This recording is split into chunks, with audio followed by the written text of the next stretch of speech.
सुप्रभातम। आज की इस ऑनलाइन क्लास में आज हम सामाजिक ज्ञान विषय के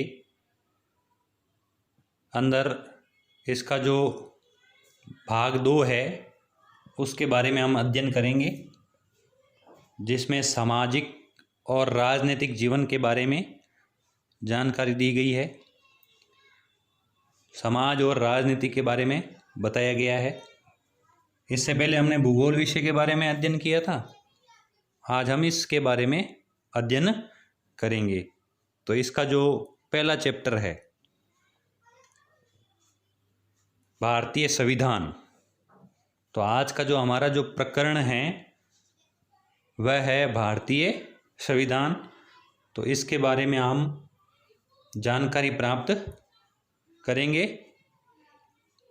तो भारतीय संविधान की यदि हम बात करें तो इससे संबंधित जानकारी हम है जो खेलों के द्वारा, खेल के माध्यम से करेंगे कि जिस प्रकार खेलों को खेलने के लिए है जो कई प्रकार के नियमों का पालन करना पड़ता है, नियम बनाए गए हैं उसके लिए। तो उसी प्रकार से एक समाज के अंदर है जो लोगों के लिए कुछ नियम बनाए गए हैं, जिससे समाज का एक स्वरूप तय होता है और अलग अलग समाज के बीच का फर्क हमें मालूम पड़ता है उससे, नियमों से। जिस प्रकार से एक बड़े समाज में कई अलग अलग समुदाय एक साथ रहते हैं, वहाँ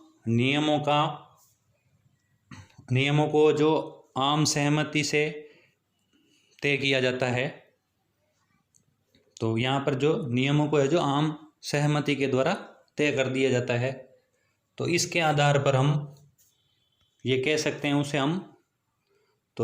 उसे आधुनिक भारत के जो देश हैं हमारे, जो यहाँ उसके आधार पर हम उसको सहमति के आधार पर जो लिखित रूप में जो नियम पाए जाते हैं, तो उन दस्तावेजों को यहाँ संविधान कहते हैं।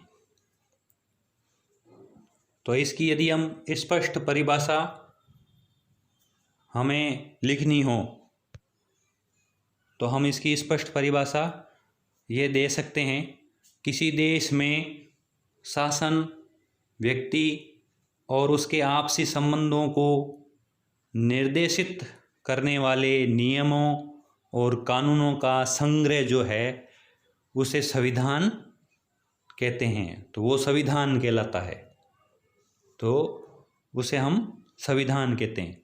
यानी कि जो नियम कानून होते हैं जिसके द्वारा समाज व्यवस्थित रूप से चलता है, शासन व्यवस्थित रूप से चलता है, या उनको निर्देशित किया जाता है, आपसी संबंधों को निर्देशित करने वाला जो होता है शासन से संबंधित व्यक्तियों के लिए, तो वो संविधान कहलाता है।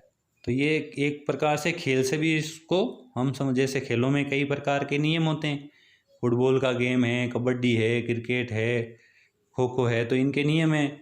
उन नियमों के द्वारा ही हम उस खेल के बारे में जानकारी प्राप्त करते हैं और उसमें एक दल के बीच में और दूसरे दल के बीच का फर्क भी हमें पता चलता है। तो उसी प्रकार उसे समाज के अंदर एक व्यवस्थित कुछ नियम बनाए गए हैं, संग्रहित रूप में हैं, जिसको संविधान कहते हैं। यदि संविधान के प्रकारों की यदि हम बात करें तो ये 2 प्रकार के होते हैं। तो एक लिखित संविधान और एक अलिखित संविधान। तो लिखित संविधान और अलिखित संविधान। तो यदि हम लिखित संविधान और अलिखित संविधान की परिभाषाओं को यदि हम देखें तो लिखित संविधान जिस संविधान के प्रावधान या नियम जिसको हम कहते हैं वो लिखित रूप में होते हैं, वह लिखित संविधान कहलाता है।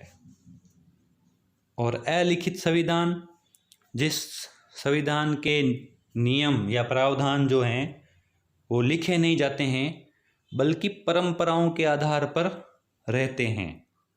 तो जैसे हम कह सकते हैं कि जैसे अपने घरों में, अपने परिवार में जो नियम होते हैं तो वो कहीं लिखे नहीं जाते हैं, वो हर एक सदस्य को है जो परंपरा के अनुसार निभाने पड़ते हैं। तो वो इसी प्रकार के कुछ ऐसे देश हैं जहाँ पर है जो परंपरा के आधार पर वो नियम चलते हैं और लोग उसको अपनाते हैं, तो वो अलिखित संविधान कहलाता है, कहते हैं उसको। तो यदि हम इसकी उपयोगिता की बात करें अब यदि, तो लिखित संविधान का उपयोग कहाँ होता है? तो लिखित संविधान का उपयोग है जो भारत में और संयुक्त राज्य अमेरिका, तो इन दो देशों यहाँ पर है जो लिखित संविधान है। और दूसरा अलिखित संविधान की यदि हम बात करें तो ये ब्रिटेन, न्यूजीलैंड, स्पेन और सऊदी अरब, तो इन देशों में अलिखित संविधान है जहाँ परंपराओं के आधार पर है जो वहाँ नियम कानून बने हैं और लोग उसका फॉलो करते हैं, अपनाते हैं। तो ये संविधान, तो आज से जो हमने इस ऑनलाइन क्लास में जो पढ़ा है उससे संबंधित अब हम प्रश्न उत्तर अपनी नोटबुक में करेंगे। तो इससे संबंधित पहला प्रश्न है,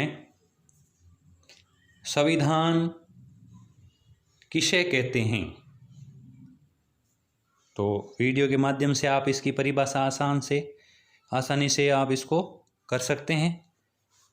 तो किसी देश के शासन, व्यक्ति या उनके संबंधों को निर्देशित करने वाले जो नियमों का जो संग्रह होता है, कानूनों का जो संग्रह होता है, उसे हम संविधान कहते हैं।